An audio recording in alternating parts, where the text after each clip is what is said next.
à tous et bienvenue dans l'émission On est bien chez toi. Il est bon ton café by FCE Cannes Côte d'Azur, présenté par moi-même Emmanuel Rochard. Et aujourd'hui, on est reçu chez Aurélie Laversa. Bonjour Aurélie. Bonjour. Merci de nous recevoir chez toi pour ce nouvel interview, pour passer un moment toutes les deux autour d'un bon café. J'ai quelques questions pour Aurélie, pour en apprendre un petit peu plus sur elle, qui vient tout juste de nous rejoindre un petit peu. Donc voilà, c'est le tout début, on va la découvrir ensemble. N'hésitez pas à rebondir en commentaire si vous avez des questions, si vous voulez en savoir plus, on se fera un plaisir de pouvoir y répondre ultérieurement, tout simplement. T'es prête ? Oui. Eh bien, si t'es prête, c'est parti. Jingle.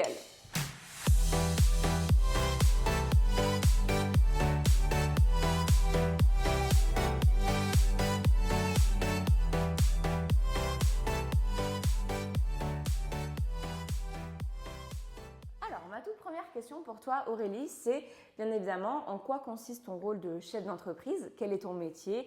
Que fait ta société et à quoi ressemble une journée type dans la vie d'Aurélie? Alors, donc moi, Aurélie Laversa, donc je suis avocate en droit des affaires. Donc c'est vrai que du coup, forcément, en tant que chef d'entreprise, j'ai l'aspect technique du métier d'avocat. Donc moi, je fais quasi exclusivement de la rédaction d'actes. Donc j'accompagne les entrepreneurs dans tous les actes de leur vie professionnelle, donc de la constitution à la reprise d'entreprise, de rachat de fonds de commerce, de restructuration, de scission, fusion, bref, toutes les activités, toutes les opérations, même jusqu'à la fin, les dissolutions de sociétés. Voilà, donc ça c'est le rôle principal technique. Après, bien sûr, en tant que chef d'entreprise, on est dans un cabinet pluridisciplinaire avec 6 autres avocats. Donc du coup, forcément, il y a la gestion de notre secrétariat, la gestion de l'informatique, la maintenance, toutes les joies du quotidien administratif. Et puis après, voilà, aussi en tant qu'avocat, je suis auxiliaire de justice. Donc c'est vrai que même si je fais plus de permanence pénale, etc., que j'ai fait quand j'ai commencé, aujourd'hui, j'attache à faire quand même des interventions. Donc je participe à des réseaux comme Initiative où je fais des consultations gratuites ou encore des consultations en partenariat avec le CCI pour les entreprises en difficulté, pour pouvoir apporter mes compétences dans ce domaine-là et faire mon rôle aussi d'auxiliaire de justice, accompagnateur de la vie civile. D'accord. Comment tout ça a commencé? Quand tu es devenue chef d'entreprise et comment tu as monté ton cabinet, etc. Alors, moi, à la base, j'ai un profil un peu scientifique, mais j'ai toujours voulu être avocate. Toujours. Et donc en fait, quand j'ai commencé à faire du droit, j'ai très rapidement aimé le droit fiscal, qui m'a rapproché encore de ce côté scientifique. Du coup, j'ai fait 3 ans de fac à Nice. Après, je suis montée à Paris, à Assas. D'ici en fait. Oui, je suis grassoise. Mais c'est vrai que une volonté de se dire allez, j'ai envie d'avoir c'était un super master qui se faisait en apprentissage. Donc j'ai eu la chance de faire mon master 2 de droit fiscal en apprentissage à la division fiscalité groupe de la société EDF. Donc c'est une super expérience. Et donc après, j'ai passé le CRFPA, c'est comme ça qu'on devient avocat. On a fait l'école du barreau de Paris. Et puis en fait, après, je voulais redescendre parce que avocat fiscaliste à Paris, c'est pas avocat en droit des affaires à Grasse. C'est pas du tout le même métier. Et moi, j'avais envie d'être proche des gens, proche de mes clients. Et donc, je suis revenue exercer, retourner à la maison. Retourner à la maison dans la région.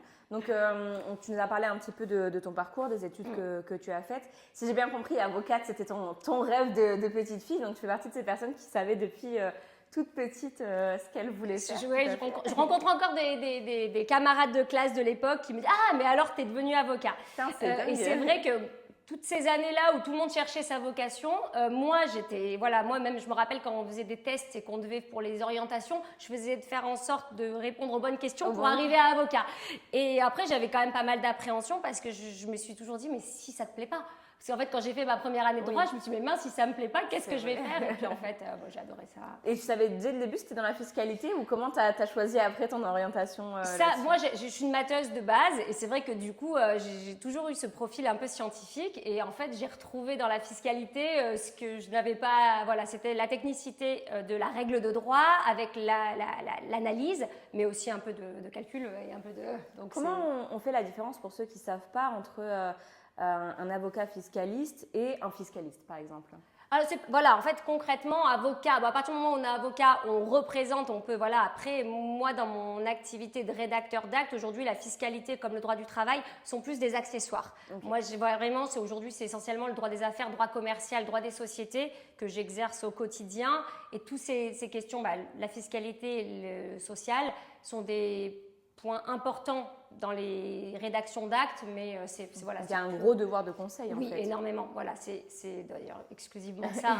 Voilà. Et la rédaction qui suit le conseil, suit, bien sûr, vraiment coller aux besoins du client. D'accord, très bien. Pourquoi avoir choisi le métier d'avocat? Pourquoi tu fais ce que tu fais aujourd'hui? C'est quoi qui t'anime au quotidien? Je pense que ce qui m'anime au quotidien, justement, c'est de pouvoir aider les gens, mais finalement avec cette technicité qui me plaît. C'est-à-dire, j'aime beaucoup, moi, mon client, j'ai besoin qu'il comprenne les options, j'ai besoin de comprendre ce dont il a besoin et de l'aiguiller et pour qu'on arrive ensemble. Voilà, pour moi, c'est un partenaire, en fait, de mes clients qui sont des entrepreneurs. La question juridique, elle est souvent un peu rébarbative et ce n'est pas forcément une grande partie de plaisir. Et j'ai envie d'en faire quelque chose de compétitif pour que vraiment leur société, leur contrat soit vraiment calé avec leurs besoins. Avec leurs besoins, tout à fait. Aujourd'hui, avec un peu de recul, quelle est ta plus belle réussite, ce qui t'a rendu le plus fier, aussi bien personnellement que professionnellement, bien évidemment? Aujourd'hui, vraiment, moi, j'ai toujours, comme tu l'as compris, avocat, ça a toujours été ma passion. Et il y a une fierté là qui, grâce, en fait, j'ai été collaboratrice comme on est souvent quand on commence à être avocat. Oui. Après, j'ai été associée dans un cabinet d'affaires.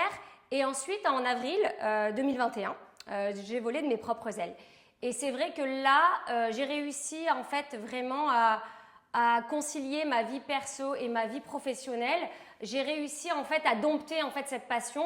Pendant toutes mes premières années, j'ai vraiment engrangé énormément de compétences, d'expériences, de technicité. J'ai énormément travaillé, même si j'avais déjà mes enfants qui étaient en bas âge. Mais en fait, finalement, même quand le réservoir est plein, si on ne sait pas, si on n'a pas de moteur et si on ne sait pas vers où on va, en fait, ça ne marche pas.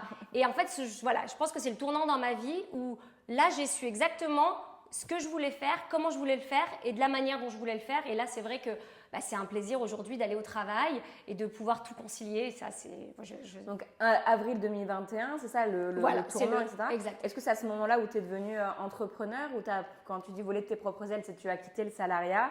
Non, j'étais pas salariée, j'étais co-gérante et associée, mais c'est vrai, oui. Ok, d'accord. Mais en fait, finalement, j'ai toujours été indépendante parce que même en collaborateur libéral, en fait, on a une rétrocession, mais après, on doit développer aussi.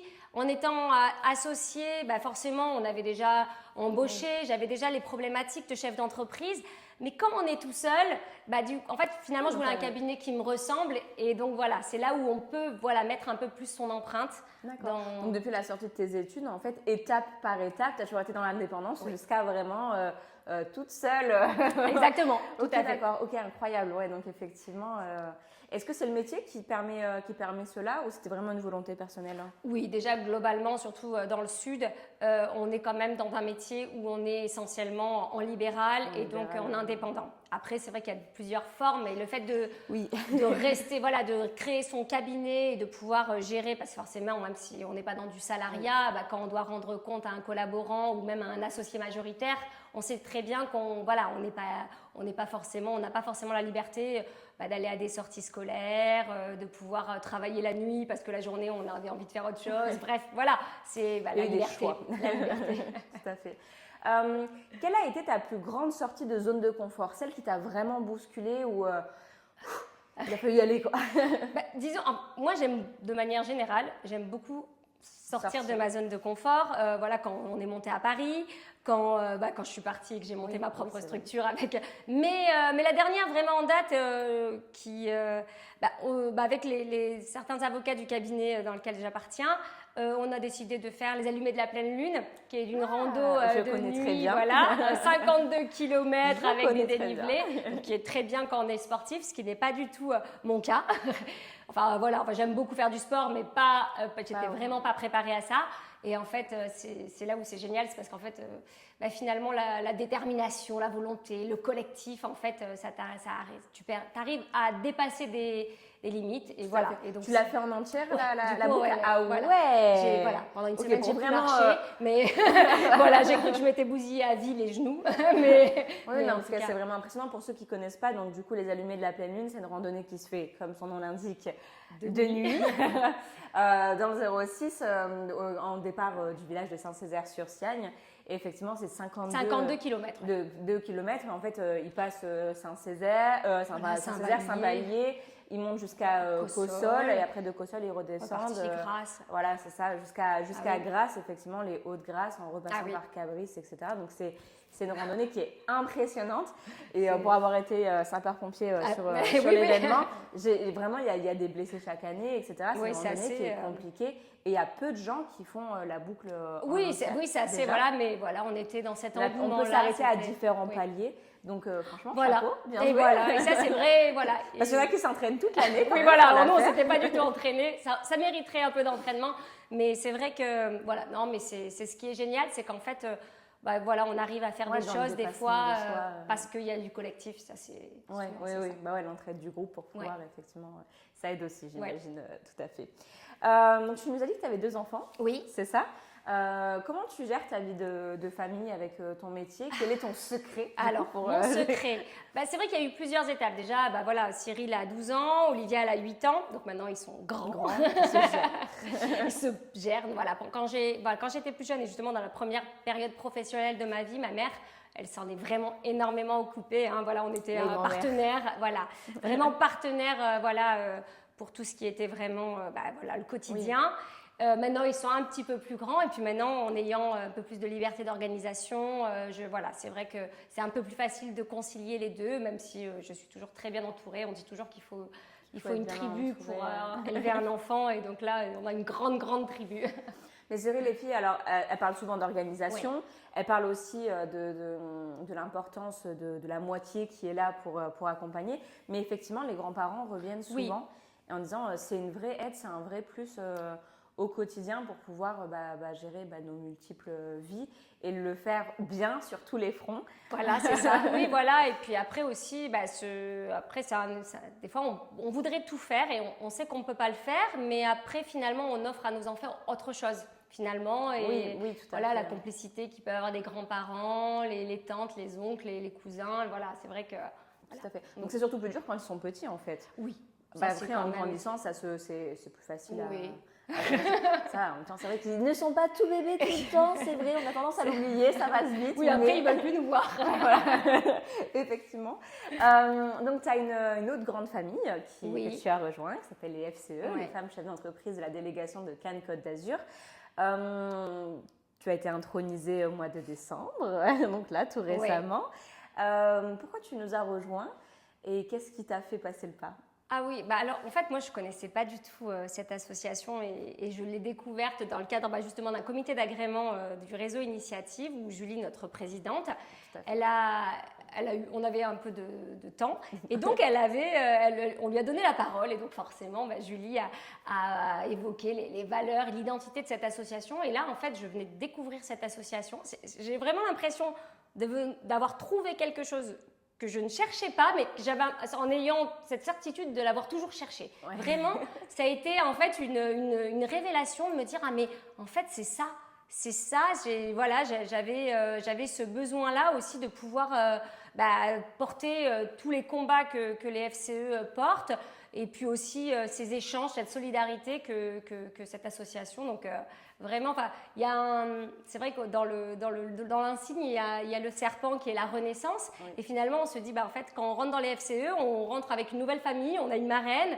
Et c'est en quelque sorte, c'est la renaissance pour se porter des beaux projets, je pense. D'être bien entourés, d'avancer ensemble, tout à fait aussi. Si tu avais un combat, alors quand j'ai un combat, c'est quelque chose qui te tient, qui te fait vibrer, et sur lequel tu as envie de faire avancer les choses, quel serait-il? Qu'est-ce qui te ferait vraiment aller au-delà des limites pour aller défendre quelque chose de hyper important? Ça serait quoi ce fameux combat? C'est vrai que je pense que c'est un combat que du coup à petite échelle j'essaye de mener dans ma vie professionnelle, c'est-à-dire qu'effectivement en fait que l'individu soit mis au centre de tout et donc notamment au centre de leur activité professionnelle pour avoir des conseils personnalisés, ça c'est vraiment quelque chose qui est important, au même titre qu'avec les FCE où on se dit avec en fait que l'individu avec les talents qui sont les leurs, en fait qu'on puisse révéler quelque chose de plus grand. En fait, souvent, j'ai écrit un roman qui s'appelle Passion. Elle nous l'a caché. J'ai la passion de l'écriture. J'écris mes actes au quotidien, mais j'écris des récits un petit peu plus légers, sans conséquences juridiques derrière. C'est très très agréable Et donc en fait, il s'appelle comme un flocon parce qu'en fait. Un flocon, en fait, quand tu les regardes, ils ont l'air tous de se ressembler, mais en fait, en les regardant plus précisément, ils sont tous différents. Et en fait, moi, ça renvoie à l'individu. On a tous des points communs, on se ressemble tous, mais on a tous un petit truc différent, un talent, et je pense que c'est important de pouvoir le mettre en avant et pour pouvoir justement valoriser ces gens-là. Et voilà, ça, c'est quelque chose qui est important. Et puis, aussi, et ça fait un peu parce que le deuxième livre que je n'ai pas publié, que je cherche une maison d'édition, il parle sur un sujet aussi qui me parle beaucoup et qui me parle aussi, c'est la maternité, parce que finalement, en fait, c'est d'une certaine manière aussi, c'est que souvent, voilà, on se renvoie en position de femme, de mère, alors même si on n'est pas force, voilà, pour moi, la maternité, c'est une aventure humaine. Et j'ai un rêve qu'un jour, en fait, ça soit valorisé sur un CV. On se dit, elle est maman. Alors elle est en capacité de faire ça, ça, ça. Et j'aimerais ça parce que finalement, voilà, sans que ça soit un passage obligé, on n'est pas obligé de devenir mère. Si on l'est, ça peut aussi être un révélateur d'un certain talent. Moi, je sais que depuis que je suis mère, je suis plus efficace parce que du coup, forcément, on a un moteur différent. Et je pense que c'est voilà, ça, j'aimerais pouvoir changer un peu les mentalités. Là-dessus, effectivement, que ça soit un vrai plus et qu'on comprenne de ce que ça peut représenter et en fait que cette expérience-là soit valorisée autant qu'une autre expérience. Comme les voyages, comme voilà.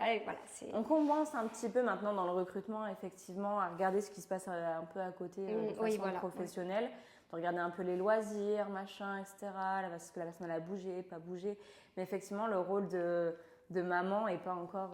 et le bien-être aussi de l'individu, parce que quoi qu'il en soit, le travail, bien sûr, moi j'ai une grande valeur travail, c'est très important pour moi, mais ça ne doit pas être au détriment de notre bien-être et de la famille et de notre épanouissement personnel. En fait, tout est lié et en fait, pour faire les choses bien, il faut être heureux et pour être heureux, il faut tout concilier. C'est ça. Tout à fait. Donc c'est vrai que c'est un très très beau combat qui est original et je pense qu'il y a beaucoup de choses à faire là-dessus. Quelle est la personne qui t'inspire le plus au quotidien ? Alors, je connaissais la question, donc j'ai beaucoup réfléchi. Et en fait, je n'ai pas réussi vraiment à trouver de réponse parce que je me rends compte que ce n'est pas tant les personnes auxquelles je suis attachée, mais aux actes. Et en fait, finalement, je me dis que ce qui m'impressionne le plus, c'est quand il y a une personne ordinaire qui arrive à faire quelque chose d'extraordinaire et qui arrive à faire changer des petits pas, des petites étapes. Et en fait, on se dit, en fait, la personne, on ne la connaissait pas, elle a pris ce courage-là, elle a fait avancer les choses. Et donc, du coup, moi, c'est vraiment des actes extraordinaires de personnes ordinaires. Ça, c'est ce qui m'inspire le plus. Tu as des exemples de prénoms pour pouvoir aussi aider ceux qui nous regardent De prénoms de personnes qui sont ordinaires et qui ont fait des choses extraordinaires. En fait, j'ai pas... déjà, oui, si, j'ai envie de dire... Aujourd'hui, celle qui a créé les FCE, voilà, le jour où elle s'est dit, je ne peux pas rentrer dans un syndicat professionnel, je vais créer mon association et aujourd'hui, c'était en 1945, donc des décennies après, ça existe encore. À cette époque-là, c'était un acte ordinaire d'une personne ordinaire et c'est devenu quelque chose d'extraordinaire. Tout à fait, qui est devenu international et tout, donc oui, ça en fait partie. Mais effectivement, je suis un peu comme toi, je pense que les personnes qui nous inspirent, elles nous inspirent pour une raison. Et du coup, cette raison-là, il n'y a pas forcément qu'une personne qui y répond. et on peut avoir tout un panel de personnes.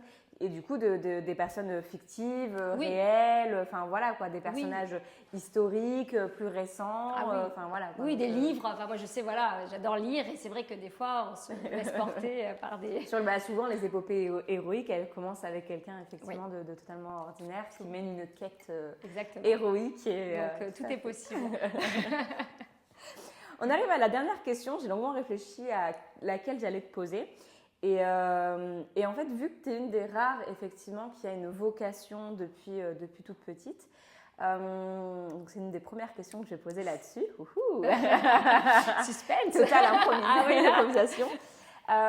Si tu pouvais parler à la petite fille, à la toi d'il y a 20 ans, qu'est-ce que tu lui dirais, sachant où tu es aujourd'hui, ce que tu as fait et qui tu es?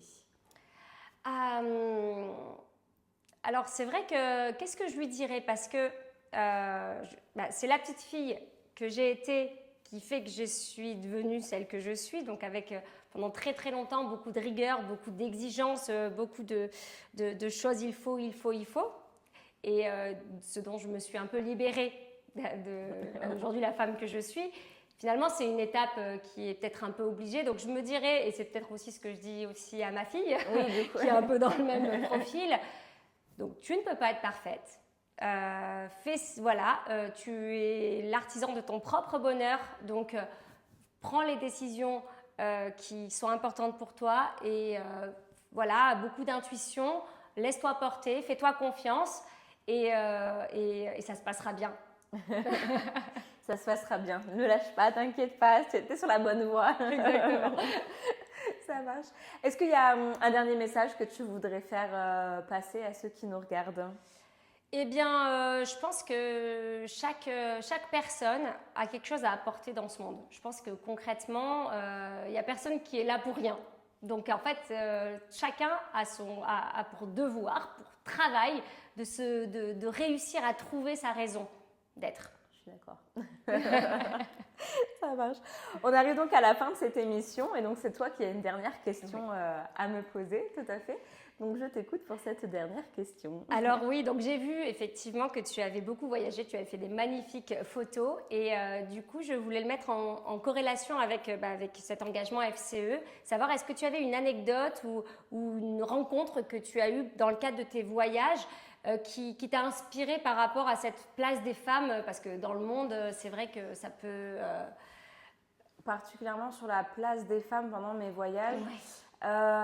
Alors, pas directement, mais c'est vrai qu'en fait, beaucoup de mes voyages, quand j'y repense maintenant avec du recul, des voyages qui semblaient anodins, où on se retrouve à un certain endroit, à un certain moment, où on rencontre certaines personnes que l'on va revoir plus tard, et en fait, on est un peu cet effet papillon, boule de neige.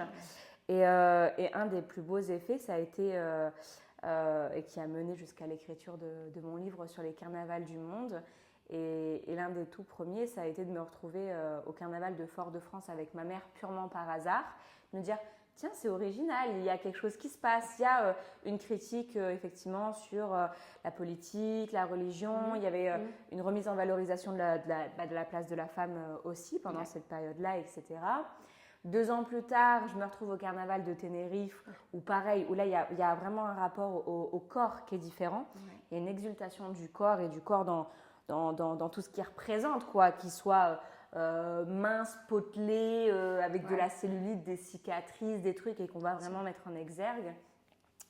Et puis comme ça, de fil en aiguille, je pars voyager en Australie, je rencontre des Brésiliens avec qui je m'entends super bien, je fais une coloc avec eux. 1 an, 2 ans plus tard, je les retrouve au Brésil, pendant la période du carnaval. Et il y a tout un truc comme ça. Et en fait, sur le moment, on ne se rend pas bien compte en fait, des rencontres qu'on fait ou de ce qu'on va voir et de l'impact que ça va avoir. Et en fait, de se poser des années plus tard et de se dire, mais attends, ça vient de là, ça vient de là, et ainsi de suite, se dire, mais en fait, tu peux remonter à 5, 6, 10 ans, 10 fois, et tu te dis, mais en fait, c'est ça qui m'a amené là, quoi. Une simple décision pendant un voyage ou juste une personne qu'on a rencontrée et qui nous amène à faire des choses qui sont extraordinaires derrière. C'est beau. Donc voilà, l'émission touche à sa fin. J'espère que vous avez passé un agréable moment avec nous trois. Avec nous trois, Minette. Merci à tous d'avoir visionné l'épisode. On se retrouve très bientôt pour une nouvelle rencontre et un nouvel interview. Et on vous dit au revoir. Au revoir.